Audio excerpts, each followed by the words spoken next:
বাচ্চা খাবে। ছাগলের বাচ্চা খাবে? আচ্ছা তাহলে তুমি তোলো।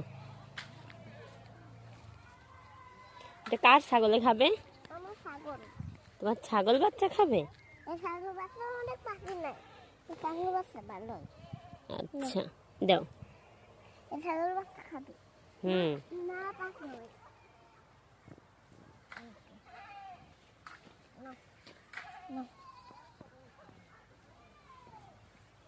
শুধু তুমি জামাতে ময়লা মুছো কেন?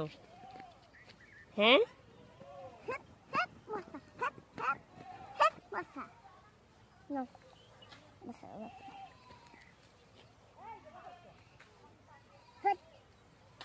এগুলা তো মরা ঘাস, এগুলা তো ছাগলের বাচ্চা খায় না মা। এটা তাহলে কাকে দিবা? ছাগলের বাচ্চা এটা খাইতে পারবে না। ছাগল বাচ্চা গাছে করে খায়। তাই তোমাকে বলছে? হ্যাঁ, আমার নানি বলছে এই ছাগলের বাচ্চা খায়।